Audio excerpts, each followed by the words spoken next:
Hey everyone, it's Kathy Mazak, and today we are talking about your writing why. Now, I am excited to talk about this because it gets really coachy, and I want to, have a little bit of a coachy experience with you all during the Summer Writing Challenge. So, the Summer Writing Challenge, we are on day 4. Oh my goodness, it's flying by. And if you are interested in the videos of day 1, 2, and 3, then you can scroll back on my Facebook page and see them. They're there. They're in the I Should Be Writing Facebook group as announcements, and they're in the I Should Be Writing Facebook group as an event. Hi, Sigrid. Nice to see you here. And so we're also making a YouTube channel with the videos on it so that you can see it as well. I have a YouTube channel, but we're making a playlist so you can find them on YouTube. And yeah, so let's get started with the writing why. Hello, Marina. Tell us where you're from. As you join, tell us where you're joining from. We have a lovely international crew. It could be any time in the world. Emily is in France. Hello, good morning. Amanda. Carse Ramos, good morning. I'm so excited y'all are here. All right. So the writing why. So this is an exercise that I sent you a couple weeks ago through email. If you're on my email list and you open my emails, then you should have seen it. But this is an exercise that we do inside of the Writing Roadmap program. And it's important because really understanding the deep reasons that for things that we say all the time is important in order to guide our decision making. And so something that people say all the time is, I need to write more. I'm never getting to my writing, blah, blah, blah. But at the very same time, we also kind of keep letting the writing fall to the bottom of the list, right? And through I will say too, as a slight aside, that feeling overwhelmed, being overworked, having writing fall to the bottom of the list is not a personal flaw that you have. Okay. If it were, then you would be the only one, and you are not, right? As we've seen in these, on these videos, right? On the comments, people have been commenting, and there's a lot of hey, that happens to me too. This is happening, the same way. I feel the same way, and all of those things, right? This is not just you. It is not a personal fault that you have that you can't get your writing done. And all of these summer writing challenge activities are meant to help you kind of refocus on the writing, because you are suffering under institutional constraints that are designed to make it so that you can't write. Right? More than ever in this historical moment, we are seeing how professors are being squeezed for every drop of work that we can get out of them. We have contingent faculty not protected in any way under this current crisis, being cut indiscriminately without warning, when they already had courses scheduled for summer or fall. And we've seen furloughs and pay cuts and all of these things happening. And the system and the culture of academia, but also the institutions of the university are designed, they are fast capitalist, part of the fast capitalist system. And so they are designed to continue to squeeze. A couple of books that I love about this, in case you're what is she talking about? Or you're kind of getting excited about this idea that it's not your fault, but that you're actually working within a system that is pushing you to feel this way. A couple of books. One is The Slow Professor, which is a book that I love. It's so it's 120 pages, but really you could just read the first 50 and it will change everything. It will make everything super clear. And then the book, Deep Work, right? Which whenever I talk about deep work, I always say, written by a dude. And so there's definitely if you can get past some of the male privilege assumptions, he has some really core things that I think we, as non-men can also benefit from, about how increasingly in academia, but also other fields that rely on people's brains, we've been having to take on more admin, more paper pushing, more that kind of stuff, which he calls shallow work.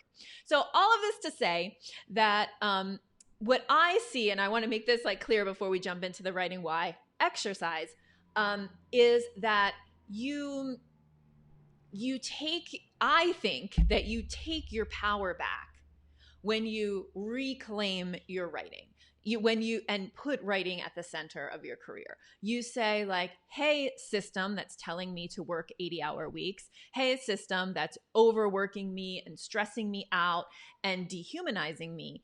I am going to take back my scholarly work and I'm going to say no to things that don't serve me. And I'm going to focus on the things that are going to move my career and my mission in the world forward. So I think one of the things, the thing we start all of our programs with is the academic mission statement because of that, because you all are mission driven, right? It's like, you're not just, I mean, I don't know who is, but like, especially the people in our community, right, are not just like in academia for the, I don't know, what are we in it for? The prestige, the fancy ivory tower office? We don't have that. So we are really in it for the work, right? The teaching, the thought production, the making knowledge part of it. So this is all to say that reconnecting with your writing why is a really, really important exercise to do. Because again, we're always saying like, I need to write more. I need to write more. But why do you need to write more? Like, real question. So here's how the exercise goes. You get any piece of paper and at the top of the piece of paper, you just write, why do I want to write more? And then you have to do this in writing. I mean, you can think about it, but I think it's much, much, much better done in writing. Okay. So you write at the top, why do I want to write more? Or you could say, why do I want to write and publish more? Okay. And then you answer that question. So I'll just walk you through a fictional example. Let's see, why do I want to write and publish more? Well, I need to publish, my university says I need to publish 3 articles a year in order to be on track for tenure. Okay. Then you write the question again. You write, why do I want to do that? So the first question is, why do I want to write and publish more? And all the rest of the questions you're going to ask is, and why do I want to do that? And until you reach an answer that kind of punches you in the gut. Okay. So with our fictional example, right? It's like, okay, well, I need to publish 3 articles a year in order to, be on track for tenure. Well, why do I want to do that? Well, I want to get tenure because I'm going to have more freedom in my department to do what I want, and I'm going to have more security in my job. Well, why do I want to do that? And you see how it goes. And then what you're going to start doing, and it takes 4 or 5 iterations of that question to get to like a kind of deep underlying reason. And usually those reasons feel pretty heavy. That's why I say it's like a gut punch. But I really want you to take time to stop and say, like, why do I want to get tenure? Why do I want to be a full professor? Or why do I want to get a tenure track job? Why do I want to finish the PhD? Because like, I think we set goals for ourselves and then we just are assuming that our reasoning stays the same, and that then our motivation to hit that goal can kind of get diluted because we forget why we wanted to do that in the first place.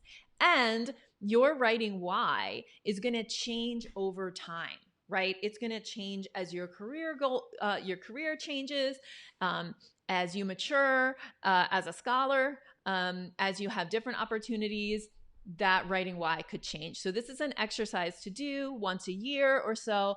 And I count it as part of like what I call in the roadmap course, like strategic planning, right? That you need to have a strategic plan as an academic, knowing as well, and this is something we're talking about in one of my other programs, that you can strategic plan all you want, but if there's a global pandemic, things are going to get altered. But that means you alter your plan, right? Planning is just planning. But if you never like sit down and kind of take a step back and think strategically, or think, what do I really want? Or, why am I doing this? Then you're never going to be able to make the decisions that you need to make that are really going to kind of move you forward. So that's the writing why exercise, and the reason why I ask you to do it. Okay. The reason why I ask you to do it is because we sometimes forget or we've lost sight of what are those real reasons that are driving us, to say things that we say all the time, like I need to write more. So I want to just make one last kind of connection to the bigger kind of systems that we're working under. So, this came up in that wonderful post that who was it? Oh, was it Patty? I think Patty yesterday like posted in the group, and there was all this discussion, and people were trying to give her, and me too, like in the video yesterday, I was trying to give her kind of like, here's advice for how you can organize. Here's the Tiger Time idea, blah, blah, blah. And then somebody, and I'm sorry, I don't remember right now who it was, and I don't have it screenshot. Somebody said, I'm shocked that everybody's advice is about how to make, your personal management of overwork better. I think that that Patty should talk to the dean and negotiate workload. And I was like, oh, I love that. Yes, 100 times. So I want to talk just briefly about this, like the difference or the, like why I'm helping you, trying to like give you advice, and why in our programs we talk about, how you can take action in your day-to-day life, and why, and like how that connects to these like bigger institutional injustices. I thought for a long time about like programs or something. How do you change the culture of academia is a question that I ask myself daily. So, and for a long time I thought, well, maybe what if we want to change an institution, you need kind of like institution level programming that will help people get their writing done and all these things.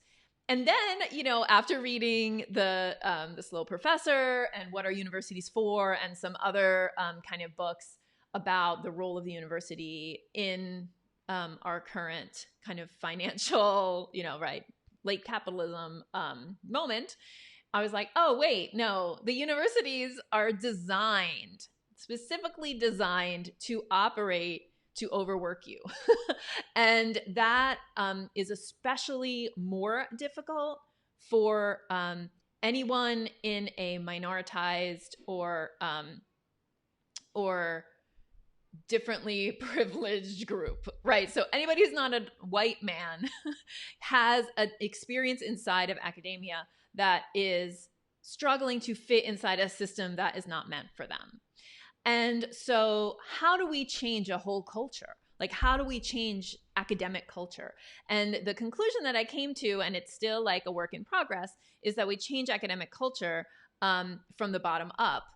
We also need to change it from the top down. But like, what could I do today to help qualitatively change somebody's life in academia? And could that change then have a ripple effect with that person's colleagues, with that person's students, and that kind of thing. So that is where all of my programs have been born from, is that idea of like, if we can give people real, doable strategies while constantly reminding them that they are worthy and that they have control over their careers, and that their voices are important and need to be heard, then we can cause like ripple effects and change from the bottom up, which I think right now is the best, or I shouldn't say the best thing we can do, but one of the very necessary things that needs to happen in order to create larger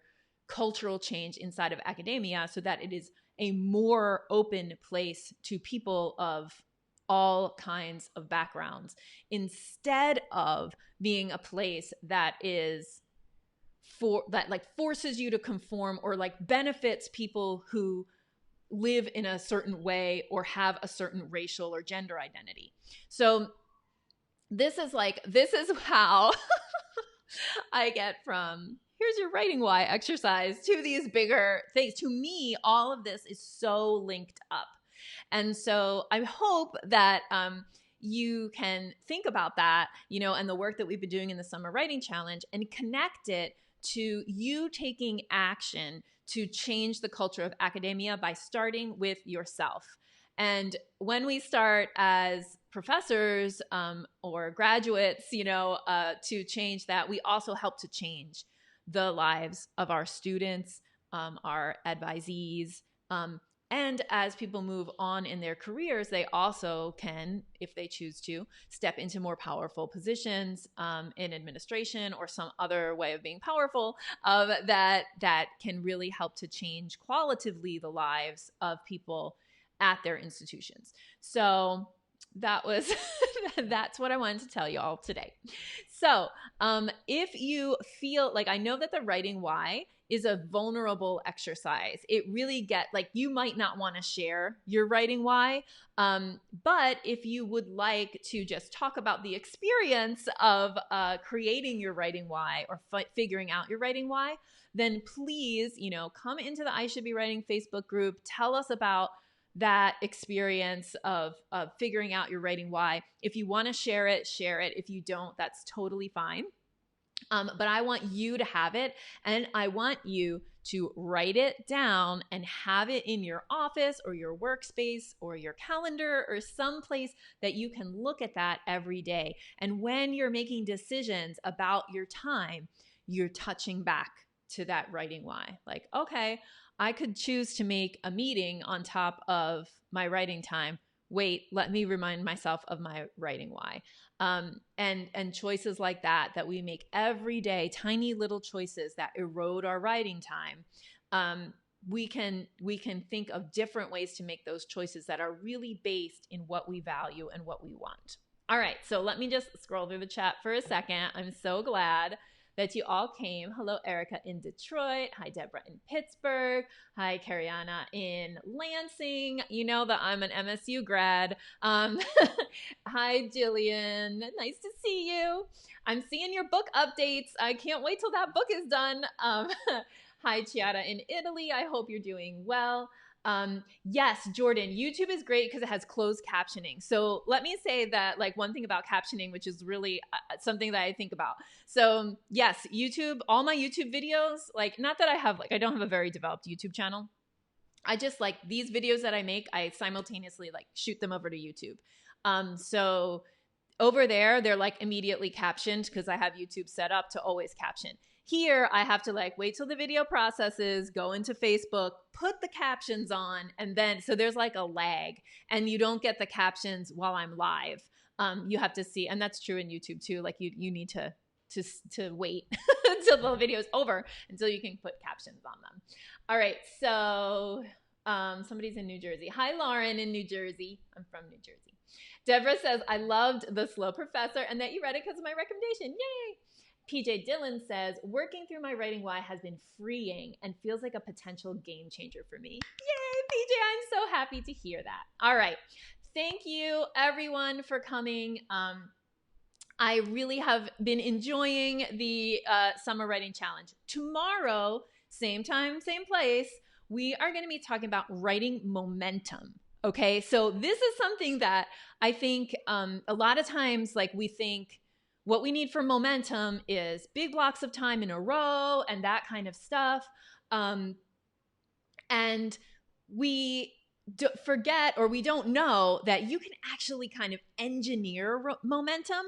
And I think that writing momentum is something that we absolutely need at this moment, right? Because I think a lot of people might have just, and rightfully so, and I've said this before, rightfully so, taken their writing and put it aside during the crisis where we had to like get all our courses online really fast. So it might, I'm hoping that this is timed to be a moment where you can really like, where you can start this engineering momentum process. So I'm looking forward to that. Yeah, Jillian, go back to writing that book. And Michelle, I do think that your writing why is going to help you get through the dissertation process.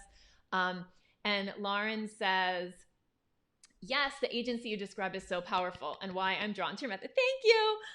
To make change. Exactly. And to know that you're in an oppressive system. Like we know it, but then all the time we're getting the message that it's our fault.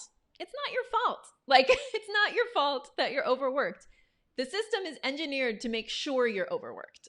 So that's what we want to combat. That's what we want to push back against because it's unsustainable, really. Like because of a lot of reasons, because it's unjust, yes, but also because it's absolutely unsustainable. Like you cannot work 60 or 7, well, some people choose to, and if you can, like that's fine.